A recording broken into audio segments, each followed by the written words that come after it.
Hello, my name is Sam Turner. I am a NASM Level 4 personal trainer, and today I am showing my leg workout from Monday. I started with squats with a band around my knees. I've been doing this since September as it helps loads the glutes primarily within the compound movement. This is because I have had a tendency of causing overstrain on my hamstrings, thus causing weak glutes and extreme tendinitis to the ligaments of their origin. My squat position has too been adjusted to help prioritise my glutes. I start with having my feet slightly closer than shoulder width, and then have the bar much lower on my back. When finding this ideal position, I have to roll the bar down with traps, just past the bony part of my scapula, so it fits tightly upon my rear delts. I then keep my chest down and my core tight.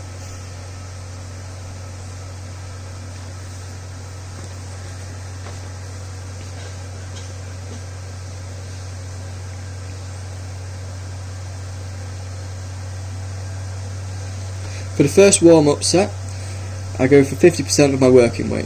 This is so my body can adjust to the movement without wasting any energy hardly. I go for 3 reps and tend to slow my eccentric part of the motion to about 3 seconds. This is because I've researched into studies which collaboratively suggest a controlled eccentric helps load a more powerful and concise concentric motion. Of course, if you try this for a few months and you see a negative effect on your overall strength, then do ignore me. However, it's worked tremendously well for me.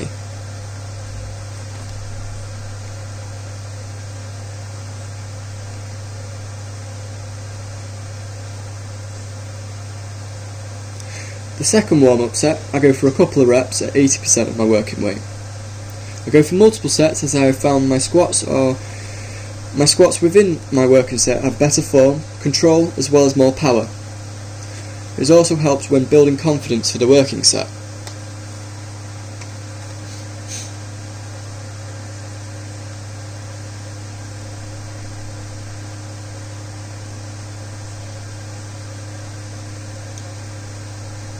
My third warm-up set is where things get a bit confusing. I work at 105% of my working weight, however I only perform the eccentric part of the motion. This is so my body is adjusted to the weight within the next set without wasting too much energy.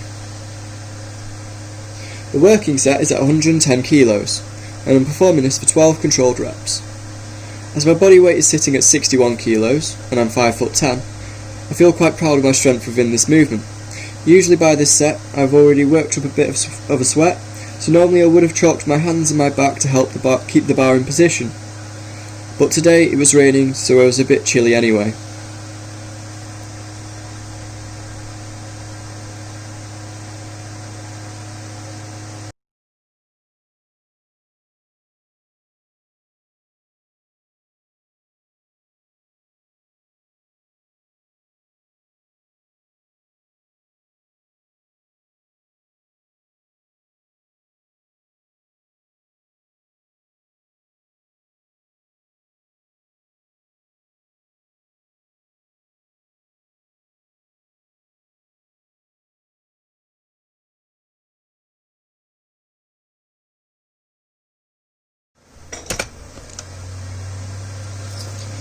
Next, I began warming up for my deadlifts.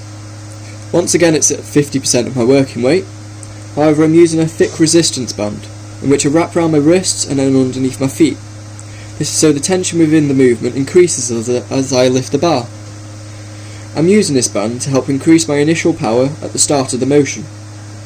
I've also begun implementing hook grip from advice as I was unable to complete my deadlifts last mesocycle, even though I knew I had the strength to.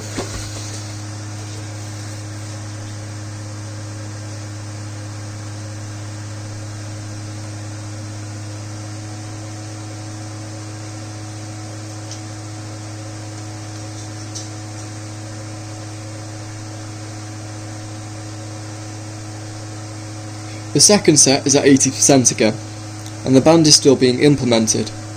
I'm also not sure as to why my squat is stronger than my deadlift, as it tends to be the opposite with most people.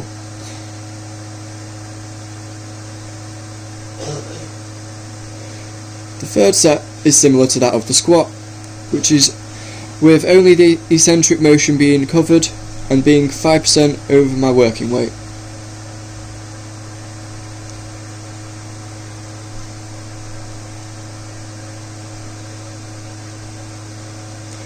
This week on my working set, I tried to control the eccentric motion more than last week, as I noticed I was swinging slightly, and I'm attempting to keep my form as precise as possible. Quite a monotonous set, however, that is a positive, as there was nothing which went wrong. If you didn't notice, I've also got plenty of chalk on the palm of my fingers.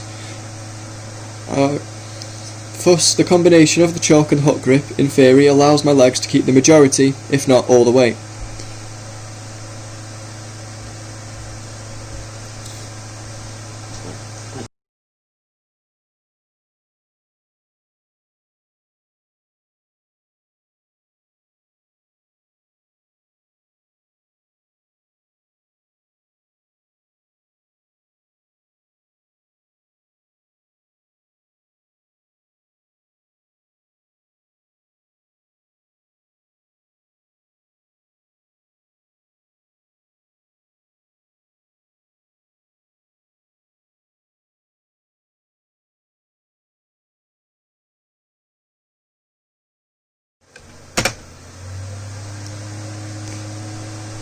To finish off the workout, I did 12 reps of hip thrusts at 100 kilos.